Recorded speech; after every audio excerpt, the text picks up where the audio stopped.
All right, Culver Jones, y'all, coming at you with another CFBAD. And let me tell you about the damn Florida Gators, all right? They suck, okay? And I already went off on Vanderbilt, so I already went off on another SEC East team, okay? And little did I know that they might have been surpassed in their suckage, okay? And please let me know in the comments section if Florida showed you one thing, one positive thing all game. They couldn't run the ball. They had 13 yards of rushing the whole game. Graham Mertz showed me absolutely nothing. Pearsall did not get started at all. And the defense looked sluggish. Like Herb Street called them out. They look big. They look strong. They got them big boys, yeah. But they were sluggish. And yeah, they were able to stop some of the interior running. Jaquindon never really got going for the Utes. But they let the quarterbacks run way too much. And it was just a complete and thorough awful performance. And there's one guy to blame above all. And that's head coach Billy Napier. Okay? And I know it was on the road. I know it was in the hostile environment. And I know the altitude. I get it. But he had no excuses. He's playing against a backup quarterback. Well, a duo of backup quarterbacks, you know. And a banged up Utah team. Like a very banged up Utah team, albeit at home. But still, without their starting center, without a lot of key players on defense, Reed got hurt in the game, and obviously without Cameron Rising. And what did Florida do? They sucked it up. The false starts were abysmal. They missed a chip shot field goal, a pathetic miss, and they did nothing all game. They did absolutely nothing, okay? They had every reason to win. They had every reason to win. The line had gone all the way down to 4.5, and everybody, hell, even Utah fans were starting to get a little nervous. They're like, well, I don't know what we're going to be like with Bryson Barnes at the helm. Like, we're holding our breath and everything. Florida could just have the better athletes, you know, and that could be the difference in the game.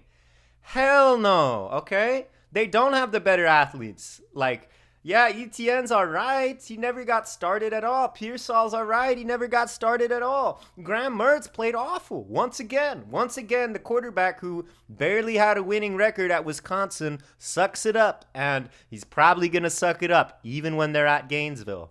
And here's what I'm going to say. All right. Napier has a few non-conference games. I mean, he's going to have Florida State at the end of the year, but I doubt he even makes it to that game.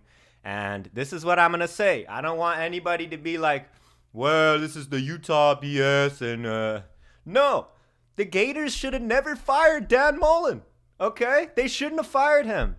He had them looking the best they'd looked since Urban Meyer. And I get it. The recruiting was bad. And yeah, look, Billy Napier has the blue chip team going into 2024, and that's huge.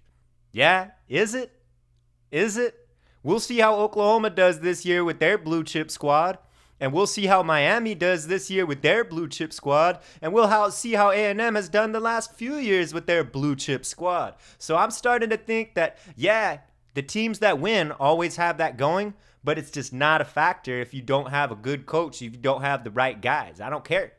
I don't care who they got coming in next year. And I know that Florida fans have a tendency to be impatient, but I think this time you should be impatient because it is the SEC. And there's just nothing I've been seeing going for Napier. All right? And he's got to win a significant game because I know I said this about Vanderbilt, but now I'm starting to think that Florida could maybe go winless in the conference. Their over-under was 5.5. I definitely think the under is going to hit. Nobody was expecting them to beat Utah anyway, and they still were underdogs without Rising. But that was still such a pathetic performance. And, like, every time they moved the ball, the fact that, like, they got a 3rd and 1, and it was the first drive of the game, and then they got a false start. Like, that's the worst false start, but, I mean, you can forgive it. And then they had another situation like that in the red zone. And then they shot themselves in the foot. It was actually 4th down, and they had a false start. And then they moved back, and they had to take that kick, and they missed. And then you could look at Napier and just see him go like this. Like he knows it's over.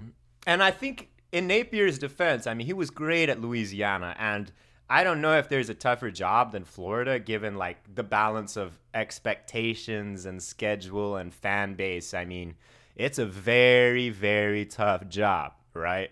But he's gone. He gone.